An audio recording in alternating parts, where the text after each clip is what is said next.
Severance is the most nominated show this year. Yay. With 27 nominations. I know, it's so exciting. What do you think it is about this show that it's not just critically acclaimed, but has such a fandom?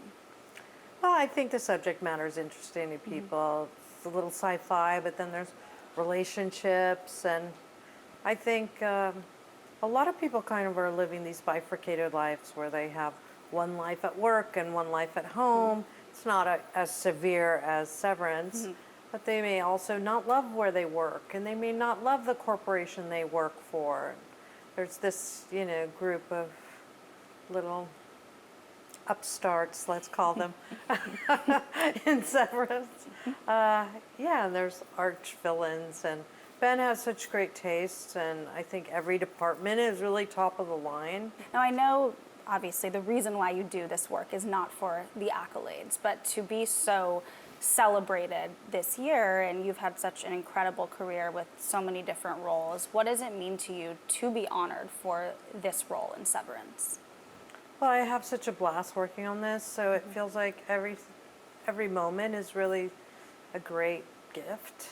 Every time that I get to show up at set and see what everyone's doing and all the other actors, and I was totally surprised, honestly, by this one.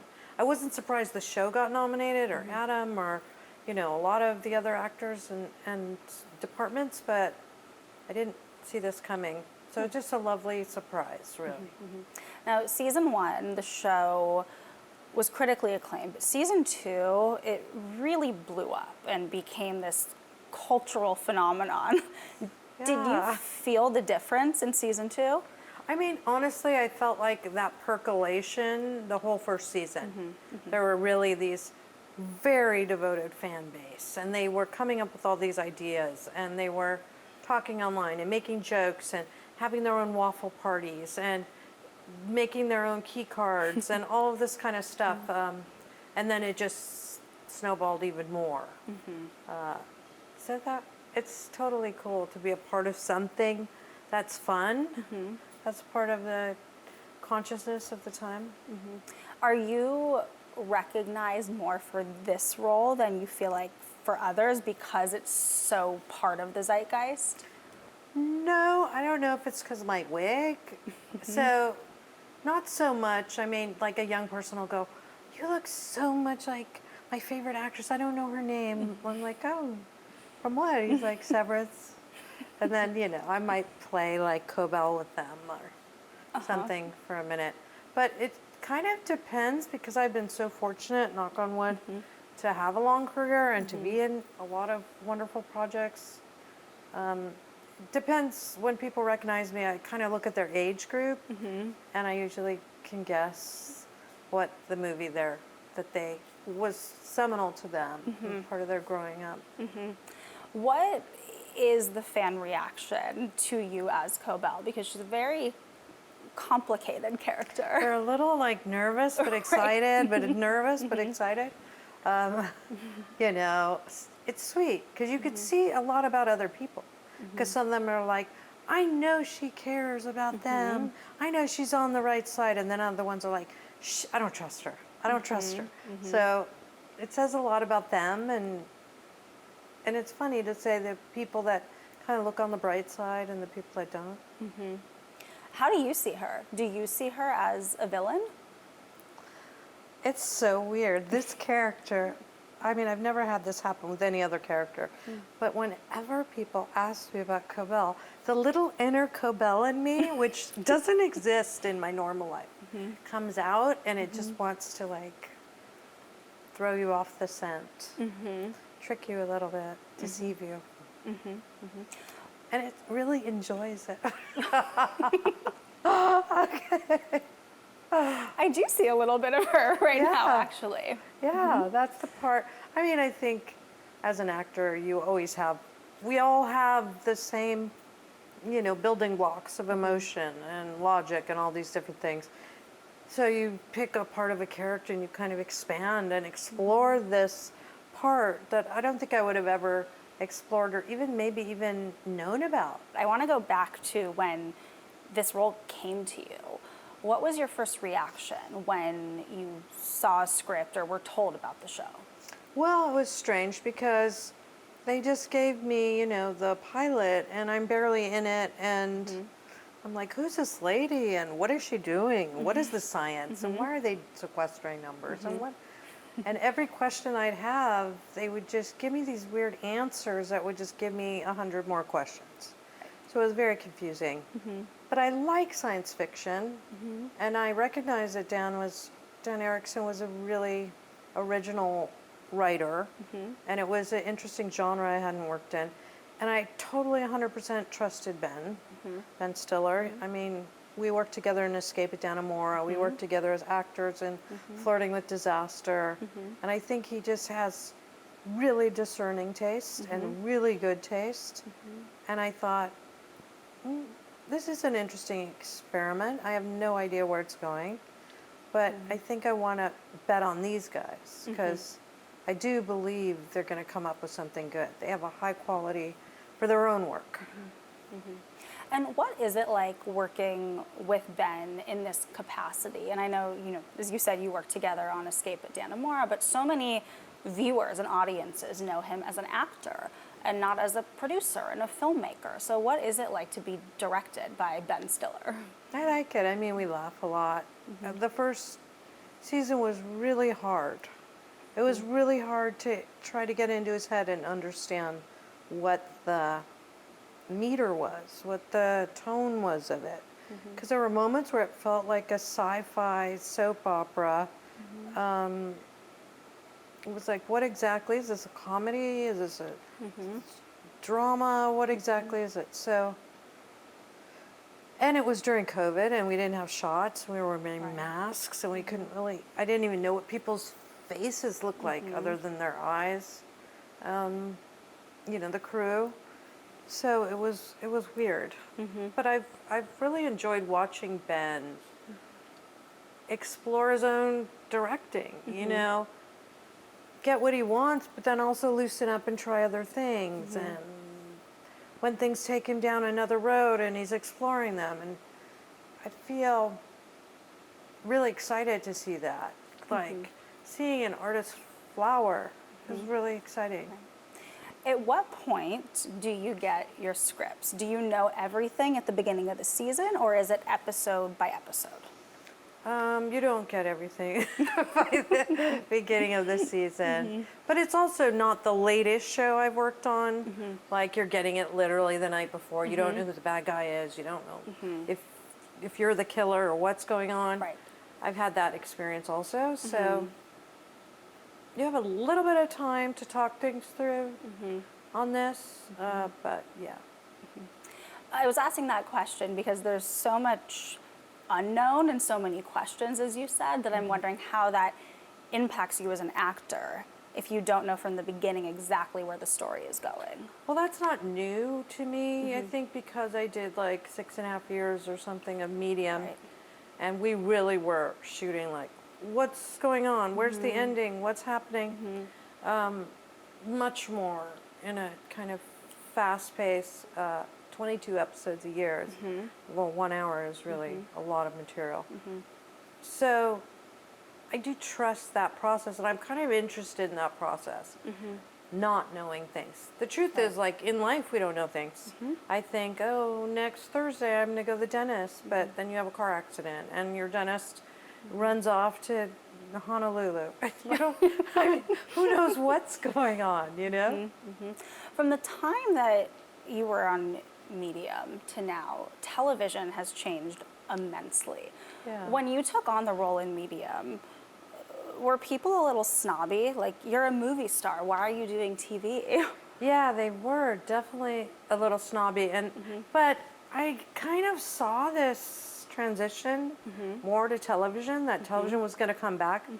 And actually, weirdly, I feel like network TV could, depending on who's programming it and what their taste is, could also come back with a vengeance. But my great-grandfather was in live television, and so I always thought it would be really cool to be able to entertain people on network TV because you know, people in a mobile home, or you don't have to pay for that streaming service. You watch commercials, but then you can get entertained. And I thought, yeah, why are we being so snotty? Why don't we try to make TV better? Do you think that the best content is on TV now? God, that's such a, it kind of triggers a lot of sad stuff in me, because coming up in more art films and movie theaters and all those things, I really do care for that experience and have fond memories of that and want that to be vital and successful. But there is a lot of great television. Having said that, I feel it's getting a bit lazy also. And this kind of pressure for the budgets and pressure for content over quality is impacting things. So if I was going to guess again, what's going to be happening? I'd say maybe people will move into positions where they'll take more chances. They will buy art films and films that people are making and then put them onto their streamers. And there'll be less commitments of these series that many are mediocre at this point. Well, Severance is certainly taking a lot of chances. Yeah. Let's talk about season 2, because we learn a lot about Cobell's backstory in episode 8. What surprised you about her backstory? Well, actually, there wasn't so much that surprised me totally about her backstory, because we'd been talking about that really since the pilot, some of the things. But I didn't, they had told me that she was very, you know, important and critical with the Severance chip and the creation of the Severance chip. But I didn't realize, like, the way she presents it is, I did everything. I made everything. And I think she did make a lot of very critical breakthroughs. But I also think that, like many people, you know, me included, at certain experiences in my life, you feel you've done everything, but there's other people working on things, and this person figured that part out, and then you added on to that. Do you think that learning more about her backstory, do you believe it's changed the audience's perception of her?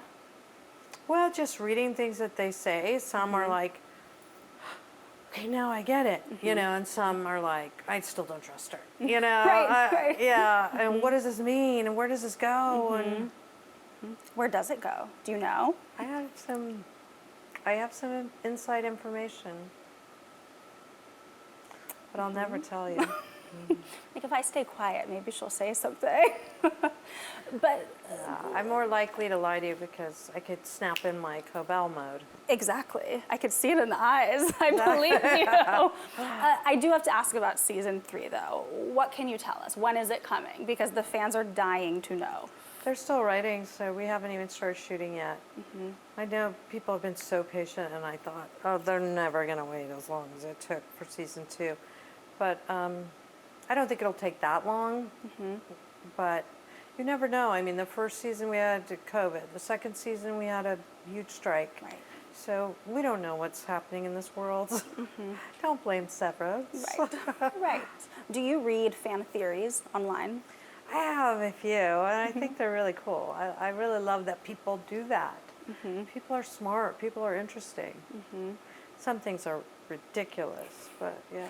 I have to read this to you because you really cracked me up. So I printed your exact text that you posted. You had a friend that was confused about Severance, and they wrote to you, quote, "I don't understand what's happening in episode 7 of Severance," and you wrote back, "Okay, too bad." Exactly, yeah. That's my little inner Cobell coming up. And also, I don't think people really want you to spill the beans on what's happening. They want that, like, weird anticipation, that little scratch they can't quite itch, what's happening. So yeah, I don't, even my best friends, I don't tell them anything. How often does that happen? I would imagine people are constantly asking you. Yeah. It's a good exercise in learning how to tell people none of your business, and too bad. How much input do you have in the character, both her story, but also the look and everything about her? Well, it's like Sarah Edwards did the wardrobe, and but there were things that we mixed in. Like I said, I want her sleepwear to be this kind of puritanical, very Kier Egan, and we talked about like wearing dickies and kind of neck covers and covering the neck and this modesty kind of thing. We did a lot more of that, especially in the first season. And then she ended up finding these like cotton wrestling shoes that are like these very, and then I said to Ben, I think that she should have like gray hair. He's like, what do you mean? I was like, let's just try it.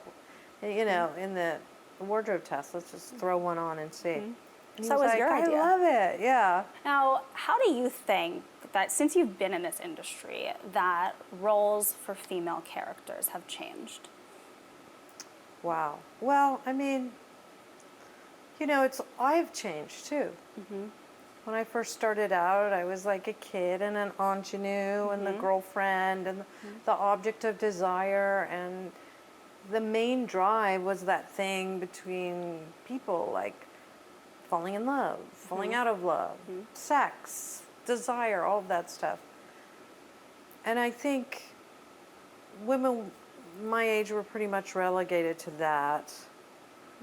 But there were some parts for older women, and there were wonderful actresses doing that. But I just think there's a lot more now.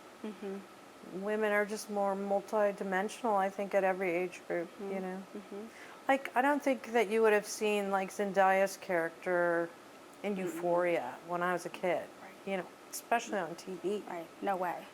Yeah. Now, since we are talking about the Emmys and awards season, I wanted to ask you, when you won your Oscar for Boyhood, you made such an impactful speech about gender equality and really highlighting the pay gap. Have you noticed a shift and positive change in the industry since then? Well, it really wasn't about the industry, what I was talking about, because 99% of all industries, women are paid less, and historically have been. So after I made that speech, there were lawmakers like Senator Hannah Beth Jackson here in California who'd been trying to pass these equal pay bills, and nobody would even get it to a vote. And after that speech, she put it back on the floor the next week, and it passed. And so there was a conversation that started. Then 12 laws were passed in different states. So it started to move in the right direction. Started to move to transparency, so companies would report so that you could analyze the data and say, well, wait, these two are in the same position. One's a woman of color, one's a white male. Why is she making so much less? They're working the same hours. So, but now we've lost all that transparency again, and it feels like we're actually rolling backwards again. And we'd barely really made much progress. So it's very frustrating. I think we still have millions of single moms that are getting paid less, and they're still more likely to retire in poverty because of getting paid less over a lifetime. So it just honestly makes me really sad. But there's a little optimist in me. And does it weigh on you really the power of your platform? Because, as you said after that speech, it really sparked this conversation. And you are an artist, but you are using your platform to talk about issues that matter to you and to make a difference in the world. Yeah, I mean, I've been experimenting a lot the last couple of years of just seeing where I'm at and how I feel from moment to moment. And I don't want to have to be, a spokesperson for everything at all times. I also want to make sure that there's space for that part of me that I love so much, which is my acting. I do love activism, don't get me wrong. And I think it's important, it's a valuable, beautiful part of my life. But also, it's okay to just be there with artists and celebrate the arts. That's also very important to me. Absolutely.